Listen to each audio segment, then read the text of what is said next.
Hey, and welcome back to Dream Chasers here on Between Us Girls. I am your host, Michelle, and I have a guest today that I have been connected with for quite some time. Now, I've been trying to get her to come and talk to me for a minute, and I'm so excited because I have the honor and the privilege of hosting Monroe Bishop of Tea with Monroe podcast. So I am going to let her introduce herself a little bit and tell you guys who she is. Hey, Monroe. Okay, well, that's not hard. Well, I'm Monroe Bishop, and I'm the host of Tea with Monroe, the podcast. And I'm a podcast host. I'm a mother, I'm a wife, I'm a grandmother, um, I'm a sister, I'm a friend, I'm a conversationalist, and I have a lot going on. So it's a lot of me. It's a lot of me. It's a Yeah, lot to me. Put it that way. It's a lot to me. that's good. But I Mhm. think all of those many different things, that's what makes your platform fun, you know, Right. and make you exciting. So keep it Thank all. you. Say that. Yeah. I Um, appreciate it. so tell me a little bit about what it was that led you to just start podcasting. That is, I think about this question a lot, especially when I'm frustrated. Like, why am I doing this? Mm. And I think, when I just reflect and journal and reflect and go back into my journals, I remind myself that I did this to release, for a long time, and I said this on my podcast, I was bullied for years, bullied into silence. And I stuttered, and I was never able to speak on public platforms. I took Toastmasters, nothing worked. I had this fear. I just had this fear of speaking, had this fear of people judging me when I speak, fear of sounding dumb, fear of people not accepting me or, challenging me, and I wouldn't be able to defend myself. And I was listening to podcasts. I don't even know what podcast it was. Oh, I can't remember her name. But I remember reaching out to her. It was a black girl, and she has a very popping podcast. And I reached out to her because I didn't know anything about podcasting, nothing. Yeah. And I'm thinking, okay, I'm gonna reach out to this other black woman, who's doing her thing. I cannot think of her. Oh, I can't think of her name, but I kept that email though, so I'm gonna look this up when I get off this podcast. So I emailed her and I asked her. I was like, "Hey, I've been listening to your podcast for a while. It's so inspiring. I have a story to tell. I think this is my calling. Would you please just, what can I do to get started?" And she said, "Well, if you have to ask me, well, maybe you shouldn't be a podcaster." See, that's the type of bitch I don't like. Like, what is that? I'm gonna be very honest with you. I cried. I did cry, and I told my husband, and I was just like, "Here I am following." And it makes me emotional just thinking about it because, I was looking at her as inspiration, someone who could just not just give me all her secrets, but could at least guide me in the right direction. Because at that time, I had no other resources Yeah. or anything. All the other podcasts were in my mind really out of my range, and I felt like she was someone that I could talk to, so I can go, like, like me and you, like, hey, Hmm. like, cause I can reach out to you, hey, girl, and just start asking questions. So, but she wasn't receptive of it, and it really hurt my feelings. And I just Hmm. said, you know what? Can I cuss here? Yes. What? I said, fuck her. And I was like, I'm gonna do this. And Hmm. I felt like my husband and I's life was a testimony. I felt my life was a testimony, and I just wanted to have conversations around relationships, um, from a conservative point of view and a liberal point of view, Yeah. because we're both opposite, Oh my gosh, that's and so cute. yeah, and that's basically how we got started. And it was all over the place in the beginning because I was listening to so many podcasts. Yeah. Oh, I want to do this. Oh, I want to do that. And now I'm just like, girl, do you say what you got to say, do what you got to do, talk about what you want to talk about. And like you just said, however it flows, it just Hmm. flows. And that's just kind of how Tea with Monroe was born, just out of a desire to be able to speak and not really give a fuck what anybody else thought about what I said. If you want to listen to me or you don't, Mm. and it just kind of went from there. Now my husband tries to censor me a lot Yeah. because he's He's like, the conservative, right? yes, nobody wants to hear you cussing see that? Oh, nobody want. Look, if the congregation don't want to hear me cuss, then this podcast is not for them because I'm still Right. the same person. I just cuss. You know Exactly. what I'm saying? And there's a show for that. You Right. know, like if you want to hear the truth, real talk without the real, without the Right. raw, there's a Right. show for that, Right. Mm-hmm. But that really bothers me that she did that to you. Mm-hmm. And I'm actually doing a live tonight with somebody who is also a spiritual coach, just Mm-hmm. like me. And Okay. we're going to share that live to talk about podcasting so I can give tips to other women because that's really where her platform is for Right. women. I wish I would have any type of gift or skill and not share it with the collective. Because Right. when you are operating in that type of energy, then you are competing and you're Mm-hmm. afraid that other people are going to rise to your level. Mm-hmm. But here's the thing, like I always say about competition, there's no such thing. Right. Because just like you said, you don't know, you wanted me to talk to you about vibration. You right there talk about how you wrote down and came up with the idea for this. That's all it is. Just Right. listening to that voice and saying, okay, I'm gonna follow it. I'm gonna do it, you Mm-hmm. know? And I commend you for that because it took me a long time to figure out that I was supposed to be listening to that voice and really doing what I was supposed to do. Because even when I started the show, that's really why I started it, was so that we could get to this place right here to be talking about what Black women really need, what needs to Mm-hmm. be happening in our community. But I wasn't listening, not Mm-hmm. really. And I Mm-hmm. didn't really have a connection with God or anything like that. So I didn't really know which direction I was supposed to be going. I just thought I needed a podcast. So I was like, y'all want to get on there with me? Mm-hmm. I didn't know that I was supposed to be doing something different. Of course, you have to evolve to it. So I think everything happened at the right time. So let me ask you how your show has evolved since you started. I think it has matured a lot. Like I say in the beginning, I was kind of all over the place because I had this desire in me to help women who just didn't know what they didn't know, Yeah. And so I was bringing people to the podcast who, were like you, who were, I still do it to this day, which is coaching and, people, women who are starting businesses, because I think we give so much reverence to celebrities and not enough to one another. Mm-hmm. And I wanted a platform where I can have everyday people, because I feel like all of us are celebrities. If you listen to me, you'll hear me constantly say, I'm a fucking celebrity. And because I feel like I am, Yeah. and I don't have to have 1,000 million followers and have all these likes and things like that. The fact that somebody's coming for me and giving me that crazy feedback that I've been trying my best not to cuss them out. Mm-hmm. I know I've made it, you know what I mean? And I just wanted to give everybody an opportunity to say, we have everyday people out here doing big things. And in the beginning, it was just really small, really low key, and kind of like scattered. Mm-hmm. Now I'm focused, we talk about really relevant topics related to relations. A lot of times I do get stuff from celebrities because their life is very entertaining and you Yeah. just can't find that stuff anywhere. You know what I'm saying? You just can't make that shit up that they go through, Absolutely. but there's a lesson in everything, and what Larry and I try to do to keep it very grounded is we talk about our own personal life experience, which is challenging for him because he's conservative. He likes to control information. He Mm-hmm. don't want the media to because he was like, honey, I think I want to, work in a political arena. I was like, once they interview me, you ain't gonna make it right. You know what I'm saying?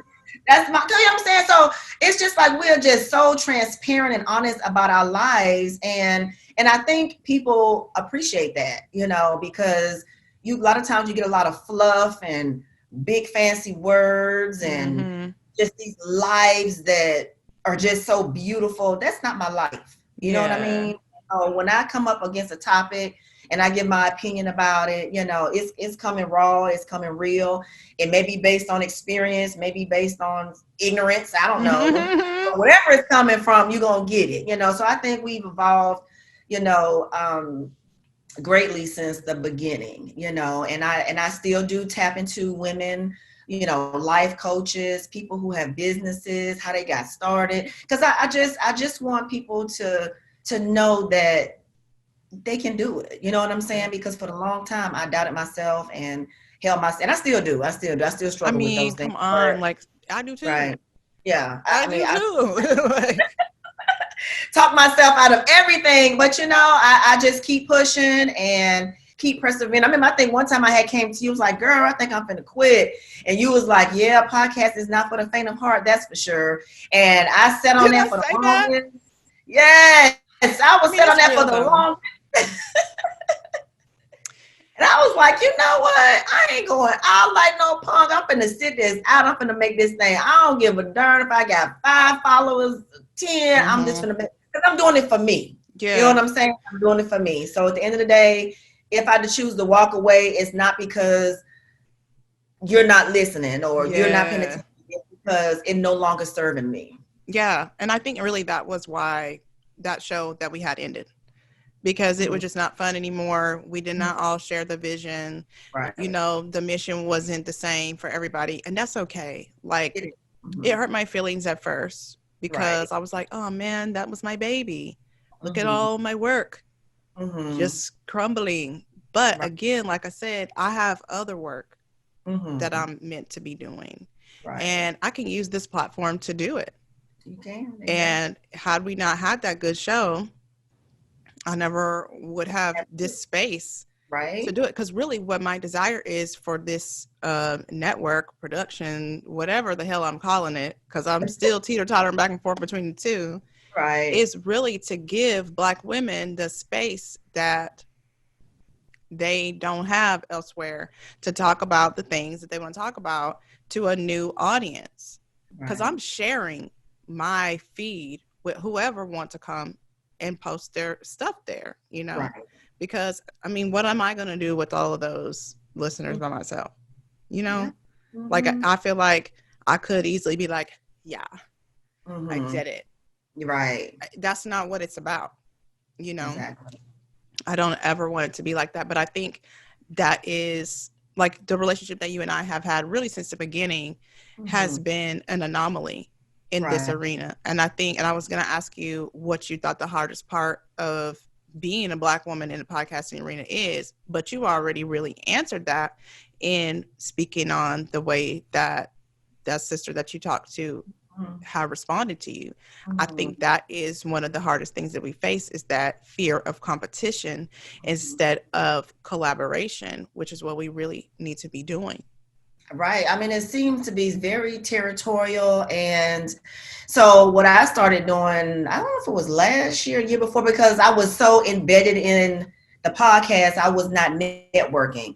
So, one Mm. day I just woke up, I was like, you know what? It's some great podcasts out here. And I got a lot of my ideas just listening to other people's podcasts. So, I started networking, going to their events, reposting their stuff, giving them shout outs on my podcast, and and I'm gonna be honest with you, a lot of these podcasters, I've never seen anything reciprocated. Yeah. But it doesn't bother me because for me, I feel good about what I'm doing. You know what I don't have any problem whatsoever putting your podcast on my page or talking about it or anything. I just never felt that in my spirit, even though I felt that from other Mm-hmm. female, and it's usually other female Yeah. podcasters. I don't get it from the guys as much. I'm not trying to, because even if somebody had a relationship podcast, our relationships, views, and values are different. So Mm-hmm. our podcast is, we could talk about the same topic and the whole podcast would be totally different. It's not Right. going to be the same thing. So it's not like like you said, it shouldn't be a competition or Mm-mm. anything. But I've met some great women just by going out and just networking and trying to get to know people, and just getting out there and being supportive and just tagging people. I'm not very good at Twitter, but I try Oh to my gosh. give shout outs on Twitter to people. If I listen to your podcast, I would say, hey, I listen to such and such, check them out, whatever. You You know. know, I used to be really good at Twitter, but I was also a really big bitch. Like when I was, I think at my, I don't know, to me, Twitter is very ego. It is. I think so. And there's a lot of, Mm-hmm. and I'll be like, I just don't want that energy. because Mm-hmm. that's not where I'm at. Like, if you know Yeah. that sign I had up, it has like a dark side and a lighter side. Mm-hmm. Well, it fell down when I went to go reprimand her. So when it was falling, I said, remember yourself, Mm-hmm. because I don't want to be the way that I was, which was like, and I would have been hollering at her. So, Mm-hmm. like, she just needs to be told, don't do that again. Yeah, just redirect it, right? Yeah. And I was Mhm. just operating in that uh dark energy. I hate to call it dark because I don't think it's bad. I just think it's like when you're not healed, when you're not healing, it's like very choppy, stormy, dangerous, really. Right. And that is what Twitter always reminds me of. So like when I go Yeah. there, I'm like, I don't know how to operate here, because when I was good at it, I was like sniping and sassing and being like, oh, well, y'all dumb, but like I don't do that. So it's like I keep feeling like, well, how do I get on Twitter? Because I maybe don't know how to talk like Girl, that. just push that positive energy. Push that Yeah. positive energy and push the energy that you want to tap into. Because I do notice that on Twitter, that particular platform is very cutthroat. Mm-hmm. And again, I don't get a lot of feedback from it because I'm not consistent, for one thing. And secondly, I'm not as word savvy, like you're saying, I mean, if you attack me, you would get me. But just to be attacking people and just I can't, when I see stuff and I'm like, I'll be want to say, oh, boo boo, you want a hug? Yeah. And I'll be seeing some harsh comments under people's posts. I'm just like, oh my gosh, what if this person is having a bad Oh day and my they gosh. decide to go hurt themselves? You Because know of what this I'm one saying? post. I don't want to be the Exactly. person to induce some kind of suicidal thoughts in the next person. Right. Like, Mm-hmm. I don't know. I'm struggling with Twitter. Like, that's why there's nothing on there. Because I I noticed you do not post a lot at all. And you're because I think you weren't you posting through the Between Us Girls. I didn't see um your personal one as if you have a personal one. I saw the groups. yeah, okay. Well, so when we first started the Twitter, I ran the Twitter, um, and I ran it real hard, and I was like really good at it. It's And about popular. and I wouldn't say I was super mean, but I would be kind of ugly. Mm-hmm. And we were laughing and we were like, all right, queen, tweet, la la la la la. And then I got it up to like 500 followers, which took me a minute. So I Mm-hmm. was like, whew, finally. And Right. then Danielle took over and she started doing networking. Mm-hmm. So I just let her run it. And I was Okay. like, okay, I'm going over to Instagram. Mm-hmm. I'll go do this, or I'll go on Facebook or whatever. And yeah, she was really good at networking. But Yeah, I just she speaks very well. She has very word savvy. She's good. yeah. She's So really I don't know. I don't know if I'm into it. I feel like maybe at some point, once I get things flowing really with what I'm really trying to do with it, I'll be mm-hmm. able to go back over there, because what I'm trying to build, like a network of positivity and Mm-hmm. spirituality and peace and blessings. I ain't trying to talk about drama. Yes.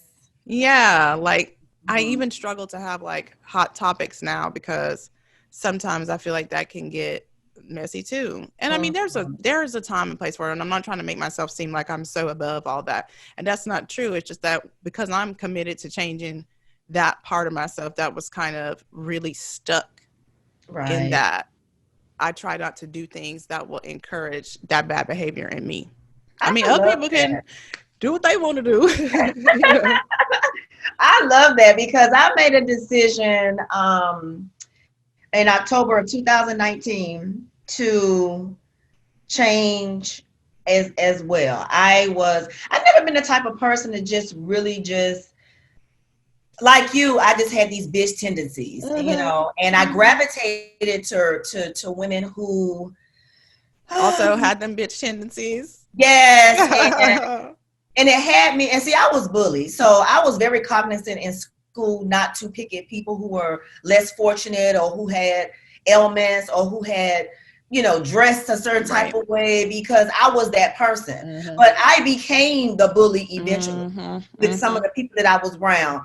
I had just these conversations. I would receive these messages with a picture. Somebody I knew would be somewhere. They would take a picture of somebody's, shoes or something, and we just tear them apart. You know what I'm Chopping saying? them up. Yes, and just being mean spirited and hateful, and I sat down one day to myself and I said, this is not you. This is not who you are. This is never who you ever were, and if this is how you have to be to remain friends with certain people, then you shouldn't be friends with them, or just change the dynamics of your friendship. Yeah. And that's what I did.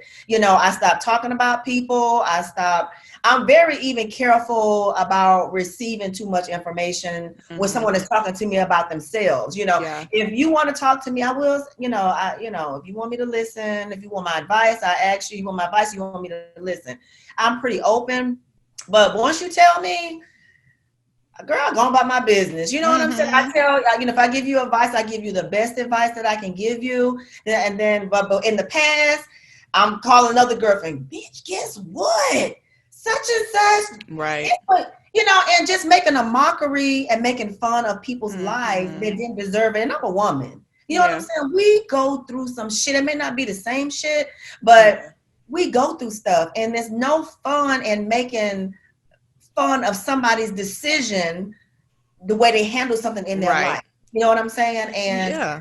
I can tell you, so I always post on my Facebook page every few months because a year, October, I got to look at my calendar, whatever day it is in October, it's going to be my year anniversary where I have not talked about a soul, shared any personal business, engaged in conversations. If I'm with somebody, they're talking about some deuces, and I tell you what, it has helped my mental illness. My Mm. anxiety is a lot better. And guess what? When people come talk to me, they don't come with the BS because they already know. You know They already what? You don't need my help like you think you do. No, to be honest. I mean, those are the activities that you participate in when you're talking about healing, mm-hmm. you know? And you Mm-hmm. did that. So you Yeah. better be patting yourself. I feel good about it, girl, because I think about I was in such a dark place, and I have a podcast. I don't really talk about it very much, just Tiffany podcast, where Mm. I just talk about stories about me, and I talk about that time in my life where I was just this reckless bitch and just mean spirited, just dark, because I was unhappy. I was extremely Yes. unhappy, and and if I couldn't be happy, nobody could be happy. You know what I mean? Mm. So, and I just decided to walk away from it, and I feel really good about it. Now I've lost some friendships. People have stopped talking to me, but hey, were you ever my friend to begin with? You know what Right. I'm saying? So it is Right. what it is, because I don't want to build relationships with people based on trauma. Yeah, man. Drama. I want to make a friend. I want it to be refreshing, and we all got problems, but I just want it to be a refreshing and just a nice energy to be in, and not just being just a messy energy. Yeah. And I think that's why I'm doing this now, Mhm. because I think more of us are coming to that place. Like, I can't tell you, just even recently, like I interviewed yesterday another podcaster. I don't know if you remember Sit With Us I podcast. do remember them. Yes. Do they still have Yeah. their podcast? Yeah, they're coming back. She said they're about Okay. to start recording again. Or Okay. maybe they did record, they're about to start releasing again. Anyway, I gave them some tips on how to be consistent because they don't, they have lives. So she was like, "Oh, we might do that." But I'm I not. need some tips because I'm inconsistent. Are you? Yeah. Girl, to be honest, I think if you just are, if you're showing up, to me, that's fucking consistency.